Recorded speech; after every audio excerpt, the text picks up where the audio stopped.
Hey there YouTube, welcome back to the channel. I'm Adam, thanks for hanging out with me again today.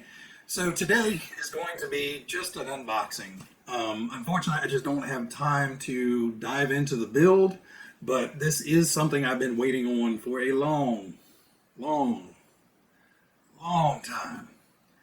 So I'm sure everybody remembers back about 8 months ago when Tamiya launched all their 2022 announcements for cars being released this year, or at least the beginning part of the year. Sadly, it's taken until the later half of the year to actually get most of those kits out, and we're still getting some other releases here and there.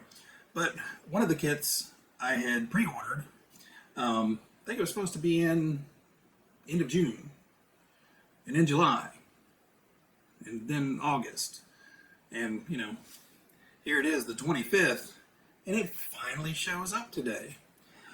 So I'm gonna, step down off that soapbox because I think the pre-order system to me as releases are kind of dumb. But anyway,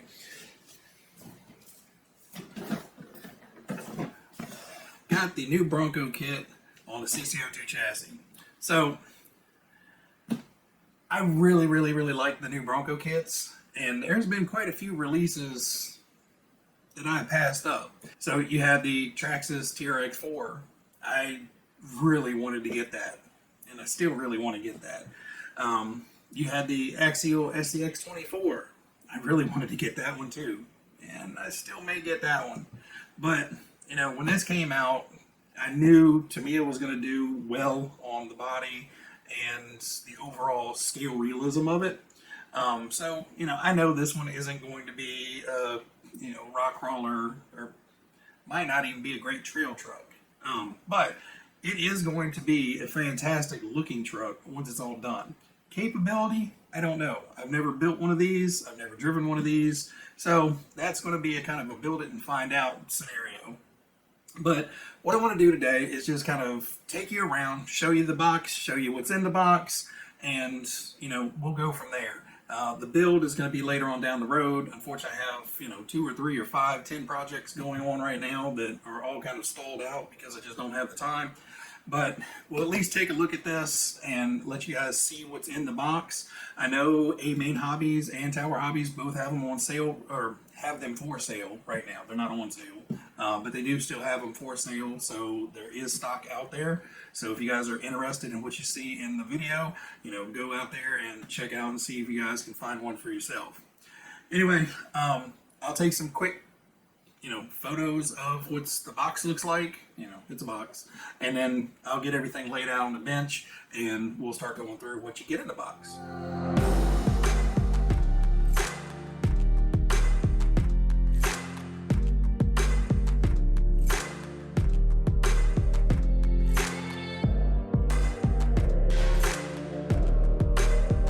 Alright guys, so I figured this would be the best angle to kind of show off everything. So as normal, you get your Tamiya manual, which this one is kind of a thick guy. Has quite a few steps in it. Looks like step 61 and you're done. So overall, this one is going to have quite a few steps in it. But as with all Tamiya manuals, you have all your nicely laid out simplistic steps with all your scale hardware and requirements for each step in there. Just read through it. I did see that there was a fair amount of little notes and stuff in there, so just pay attention as you're building. Make sure you read those notes. This one does come with the little Tamiya LED light unit for the headlights and taillights. So you get the unit and then this little pigtail which plugs in between the battery and the ESC, so that will power your unit. I kind of expected it to be an inline thing to where, you plug your servo leads into it and then it would hop over and, do the lights and brake lights and all that stuff. But it kind of looks like a standalone unit, so, may work well, may not. I'm not sure yet. So on a decal sheet, you have your windows, looks like the roof, sides and everything are already in stickers, and the window parts are tinted. So these aren't blacked out, but they are a heavy tint on the sticker. So I may end up cutting those out and just leaving the black parts. And the roof part, we'll get to that in a minute. But you know, it does come with your graphics and your Ford Bronco to put on the spare tire, and you know, your light lenses and emblems and stuff like that. But not a terrible amount of decals. You know, just enough to do the very stock Bronco look. It doesn't come with all the different trim package decals like some of the other ones did. But at least it does come with faux windshield wipers. Before we get into the parts kit, you do get your, this one came with the Hobby Wing, Tamiya Hobby Wing ESC, so it's the THW 1060, so it's just a 1060 they've rebranded. It does come with the stock 27 turn standard silver can motor. Not sure what we end up putting into it. May put the stock one in and see how it runs.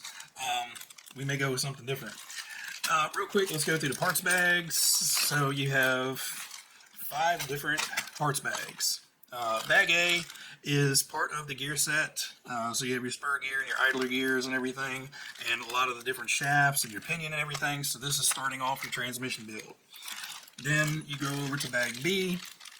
Looks like some metal cross bracing and some just assorted hardware, nuts and bolts. So I assume you're mounting the assembled transmission and some other bits.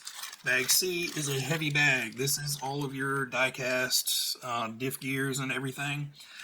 So you can make this either a lock differential or open differential. There's some parts on the parts trees that will allow you to lock it, and if you don't want to, you can just build it with the standard setup. It does come with the bushings. I'm going to be replacing everything I can with bearings. And then bag D is basically your shock bags. So you have the oil for the shocks, the springs, hardware to mount the shocks, and then, you know, other stuff like zip ties, double-sided tape, foam tape, stuff like that. And then this one is the unmarked bag, which is just random hardware and clips. So I'm assuming this is the bag to finish off all of your body work. There is an awful lot of stuff to bolt onto the body. You know, the luggage rack on top, the spare tire, all the little clips for the lights and everything. So this should be finishing off the body. Of course, you get your Servo Saver, which this one does have the heavy-duty Servo Saver in it.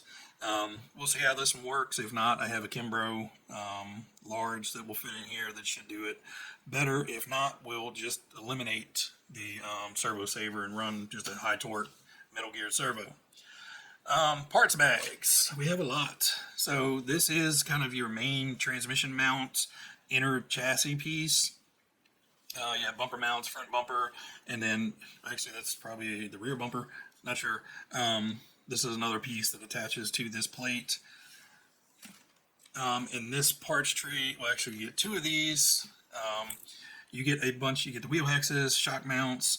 These are the lockers for the differentials, so you can put those little plastic pieces in there that will basically lock that differential up. Some more chassis mounts, link mounts for the axles, all the little pivot balls and steering knuckles. So you get 2 of those trees. Then you have your axle housings, which these are some pretty beefy, nice looking axle housings. Scale wise, a little bit ridiculous. This would be like probably a 15 or an 18 inch rear end. Big pumpkins on these guys, but you know, it is what it is. You know, it's not a perfect scale truck. And then you have 2 of your link kits, and looks like some cross bracing or something, and these ginormous body mounts here.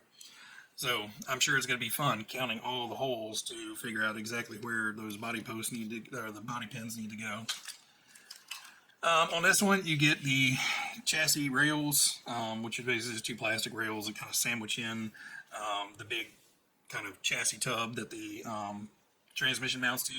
You get your radio, your receiver box to try to waterproof your receiver, and then assorted little other mounts and your battery hold down. This is part of the battery tray that does mount to that initial kind of transmission tray piece. Then you have the actual transmission plastics. So you have this one that has the incorporated motor mounts, and then basically almost kind of an axial-ish looking transmission, you know, kind of 3-gear transmission. So that one should be fun to build. That's a new one for me. These are the roof rack. So you have the main part of the roof rack, and then the side bars, front bars, and looks like mounts for the roof rack of it. And then you have the spare tire, and then other bits. You have your nice grill with the cool honeycomb look and the Bronco emblem on it. And then some other bits and pieces, the lights. Not sure what some of the other ones are. I glanced at the instructions but didn't read them. And then the actual roof rails for the top, and then some of the door handles and stuff like that. So then you have the center drive shafts, which I left those in the bag just to make sure I didn't lose anything. Then you have your shot parts. So you have one bag that has all of your nice gray molded plastic oil-filled shock damper bodies, tops and bottoms, and then your other bag with all the clips, pistons, and caps on them. You have the chrome bits, which is the headlight buckets and taillight buckets. So I'm sure that's glaring terribly. But yeah, you have for the LEDs to mount into, plus you'll have a clear section of the body that you'll be able to see the chrome through it. This is the light controller that I was talking about. So you have your pigtail here that goes in between the battery and the ESC, and you have basically this wire that pigtails off and runs that. So I'm assuming once you plug the battery in, you're just going to get headlights and taillights. I don't see any servo link, so it doesn't look like you're going to get any active brake lights or anything like that, which is kind of a bummer. I may just switch this out to one that actually has active brake lights and reverse lights and stuff. But, you know, maybe we'll build it with this. Maybe I might switch it out. I know I have another one. You have the black Bronco rims, which are nice looking. They're very shiny. And then the tires. Man, I've heard these things are stiff.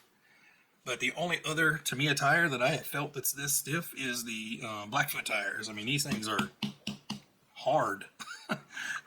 So, this is one mounted to the stock wheel. And, you know, it has flex, but not a lot. I mean, it's a solid tire. So, I have options. So I have these, because this is a standard kind of 1.9 wheel, maybe just a hair under 1.9, but, you know, 1.9 tires do fit on there. And these are some smaller sized 1.9 tires that I have, and they go on there fairly well, and would just need to be glued on. But I already have a set mounted to these. I had bought these for a different project and never used these tires, so I actually have a set of these already pre-mounted. Now, these are a larger size than the stock tires by, you know, maybe a ½ inch. But overall, you can see that there is a size difference compared to the two. Put them there side by side. So this one, we may have some issues with rubbing, so I may have to use kind of these rocks that came with it. You know, we'll see. I may end up pulling these tires off of these wheels and putting the harder ones on here, because these wheels are significantly heavier than these. You know, just the wheel alone weighs more than the wheel and tire here. So that would give the Bronco a little bit more weight down low and try to help out with, you know, keeping it on its tires instead of on its roof. But, you know, that's something we'll have to debate, you know, whether we'll go with completely stock wheels, aftermarket tires, or just switch them all over completely aftermarket, because they are just 12mm hexes on the back, and these should clear the hubs. We'll have to see. And if not, I can always get another set that has more clearance on the backside. These are more for a straight axle. I have some that will run for the portal axles that have a bigger opening. But anyway, guys, that's pretty much what's in the box. So paint-wise, I will be painting the roof, the PS5 black. I'm not going to put stickers on it, and I didn't even look to see what it calls for, but I will be masking off the entire roof area and painting it the PS5. And then for the body color, I am not using the standard body color that comes with the car. We're either going to use the PS16 metallic blue or the PS59 dark metallic blue. It's hard to see on camera, but they're basically the same color. Just this one is a lot darker than this one. But I just want something a little bit darker than the box art color. The box art color is fine, but you know, it's just not my cup of tea. I do want something a little bit darker. And speaking of body, here is the Lexan Body. It is a nicely detailed body. You can see that it has some severe, undercuts in the bumper and in the grill area and on the hood line. So, multi-piece moldings for this one to where they could, push that molding out, cast the body, and then suck that molding back in. So there are some slight mold lines in the hood. You can see the faint line through there, and then there's another one that runs across, which is an unfortunate thing to have those mold lines, but that is the only way you're going to get all of that detail molded in there. That's incredible that they can actually vacuum form all that Lexan to make all those exact shapes and bump outs and bumpers and everything molded into it. So I'll live with some slight mold line to get all those impressive details in the body.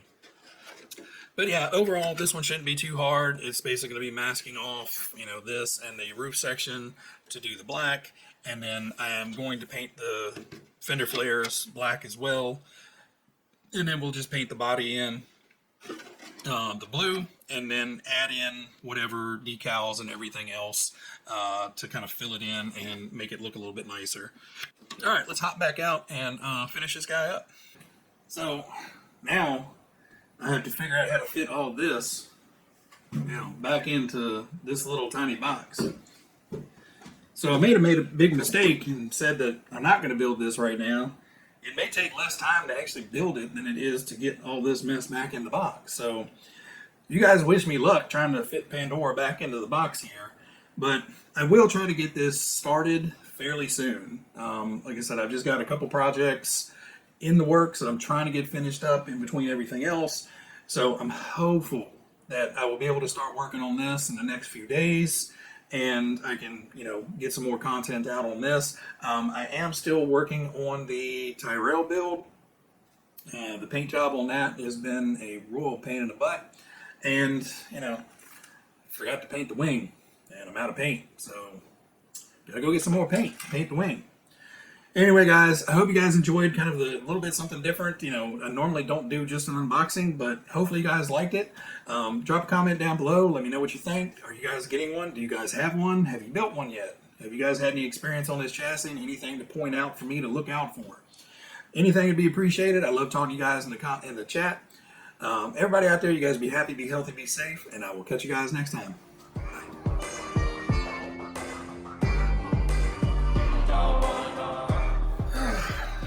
How am I gonna get all this back in the box? All right, this ain't gonna be easy at all.